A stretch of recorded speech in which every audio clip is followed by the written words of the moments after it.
అక్కడ బడి, గుడి, ఆసుపత్రి మరేదైనా ప్రభుత్వ కార్యాలయం ప్రారంభానికి నోచుకోవాలంటే వివాదం జరగాల్సిందే. గత 4.5 సంవత్సరాలుగా ఇదే జరుగుతోంది. ప్రారంభోత్సవ కార్యక్రమాలకు అధికార పార్టీ నేతల ఆహ్వానాలు, ప్రతిపక్ష పార్టీ వర్గీయుల కోర్టు ఆర్డర్లతో రచ్చ జరుగుతోంది. సోషల్ మీడియాలో పోస్టులు మొదలుకొని ప్రత్యక్షంగా సవాళ్లు విసురుకునేదాకా వ్యవహారం వెళ్తోంది. రాష్ట్రంలో ఎక్కడా లేని విధంగా ఆ నియోజకవర్గంలోనే ఎందుకు ఇలాంటి పరిస్థితి నెలకొందో Zee Telugu news special report.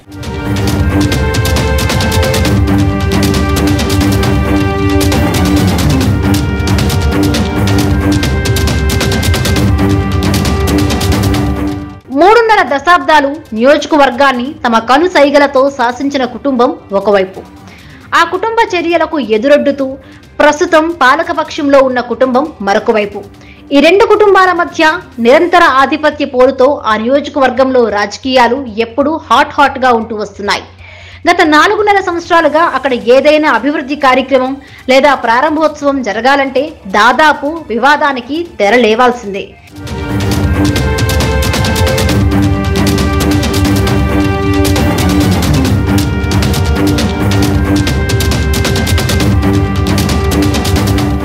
ఇక అసలు విషయానికి వస్తే రాయలసీమలోని అనంతపురం జిల్లా తాడిపత్రి నియోజకవర్గం గురించి వేరే చెప్పనక్కర్లేదు.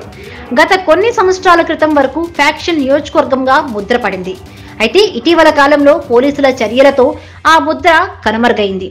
1985 నుండి 2019 వరకు తాడిపత్రి నియోజకవర్గం ఎమ్మెల్యేలుగా జేసీ దివాకర్ రెడ్డి, ఆయన కుటుంబీకులే ఉన్నారు. 2019లో జేసీ కుటుంబానికి దీర్ఘకాల ప్రత్యర్థిగా ఉన్న కేతిరెడ్డి పెద్దారెడ్డి తాడిపత్రి ఎమ్మెల్యేగా ఎన్నికయ్యారు. 2021లో జరిగిన మున్సిపల్ ఎన్నికల్లో రాష్ట్రంలోని అన్ని మున్సిపాలిటీలను వైసీపీ గెలుచుకోగా తాడిపత్రి మున్సిపాలిటీని మాత్రం తెలుగుదేశం పార్టీ కైవసం చేసుకుంది. ఈ పరిణామాలతో ఇక్కడ విభిన్నమైన పరిస్థితులు ఏర్పడ్డాయి. ఎమ్మెల్యే ఒక పార్టీకి చెందిన వ్యక్తి, చైర్మన్ మరొక పార్టీకి చెందిన వ్యక్తి కావడంతో రాజకీయాలు రసవత్రంగా మారాయి.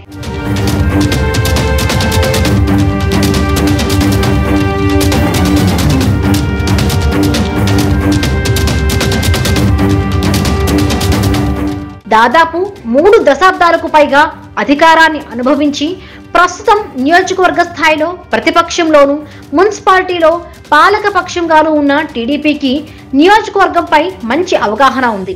దాంతో అధికార పార్టీ ఏ ప్రారంభోత్సవాలను చేపట్టినా టీడీపీ నేతలు అడ్డుకునే ప్రయత్నాలు చేస్తున్నారు. దాంతో తాడిపత్రి పట్టణంలో ఏ ప్రారంభోత్సవం జరిగినా వివాదం చోటు చేసుకుంటుంది.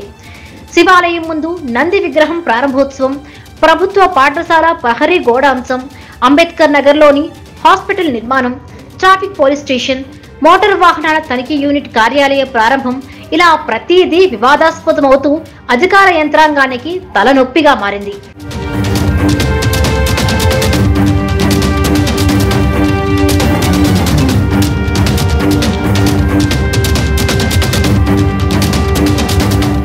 కొన్ని నిర్మాణాలు మున్సిపాలిటీలోని ప్రధాన రహదారిలో ఉన్నాయని, అలాంటి స్థలాల్లో వాణిజ్య నిర్మాణాలు చేపడితే మున్సిపాలిటీకి ఆదాయం చేకూరుతుందని టీడీపీ నాయకులు కోర్టుకెక్కడం, తెలుగుదేశం నాయకుల ఆరోపణలు తిప్పికొడుతూ తాము అనుకున్న చోటే అనుకున్న నిర్మాణాలు చేపట్టి ప్రారంభించడంలో స్థానిక వైసీపీ ఎమ్మెల్యే పెద్దారెడ్డి పంతం నెగ్గించుకుంటూ వస్తున్నారు.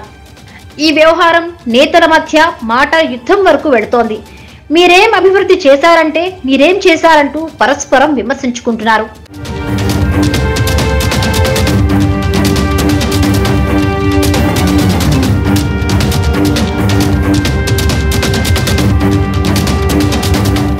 ఇలా ప్రతి నిర్మాణానికి టీడీపీ వర్గీయులు కోర్టుకెళ్లి అడ్డుకునే ప్రయత్నం చేయడం, వైసీపీ ఎమ్మెల్యే పెద్దారెడ్డి తనదైన స్థాయిలో ప్రారంభోత్సవాలు చేయడం పరిపాటిగా మారింది.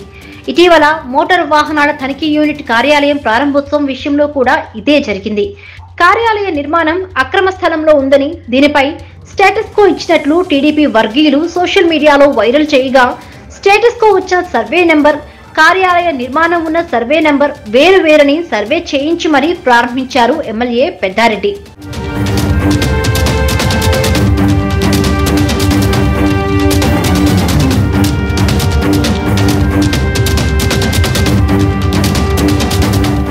పట్టణంలో ఎమ్మెల్యే ఒక పార్టీకి చెందిన వ్యక్తి, చైర్మన్ మరొక పార్టీకి చెందిన వ్యక్తి అయితే పోటీతత్వంతో అభివృద్ధి జరుగుతుందని భావించిన స్థానికులు వరుస వివాదాలతో తలలు పట్టుకుంటున్నారు. జేసీ ప్రభాకర్ రెడ్డి ఎమ్మెల్యేగా ఉన్నటువంటి టైంలో ఏం అభివృద్ధి చేసినాడు, నేను 4 సంవత్సరంలో ఏం అభివృద్ధి చేసినారనేది నేను క్షుణ్ణంగా చెప్పగలుగుతాను. నేను చెప్పిన తర్వాత అది ప్రజలతో కావచ్చు, గవర్నమెంట్ నుండి తెచ్చిండేటివి కావచ్చు, ట్రాఫిక్ పోలీస్ స్టేషన్ ఇక్కడ ఫ్యాక్టరీలన్నీ చుట్టుపక్కల ఉన్నాయి, విపరీతమైన ట్రాఫిక్ ఉంటుందని నేను అధికారులను అడిగి ట్రాఫిక్ పోలీస్ స్టేషన్ తెచ్చి ప్రజలతో మాకున్నటువంటి కార్యకర్తలు నాయకులతో చెప్పి ట్రాఫిక్ పోలీస్ స్టేషన్ కడతా అంటే దానిపైన స్టే తీసుకొచ్చినాను. ఈ సబ్జెక్ట్ గురించి మాట్లాడతా, నేను ఎవరికి అగ్నెస్ట్ కాదు, ఊరు బాగుండాలని కోరుకుంటాను. ఏం చేసరి అన్నీ అవుతా ఓకే. ఆడపోయి ఏం చేసినారు, పోలీస్ స్టేషన్ కడుతుంది, అదా బదా బదా బదా. ఏమైంది, మీ నాయన స్టాచ్యూ ఏమైంది అంతే. ఈడ మేము ఎవరికి అగ్నెస్ట్, మా మున్సిపాలిటీ జాగాని సేవ్ చేసుకుంటాను అంతే. అది గుత్తికోటలో మున్సిపాలిటీ గెలిచింది, మళ్ళీ 200 లాళ్ళు వచ్చి పడి మా వాళ్ళు ఓడిపోయినారు, మళ్ళీ నేను కోర్టులో వేసిన.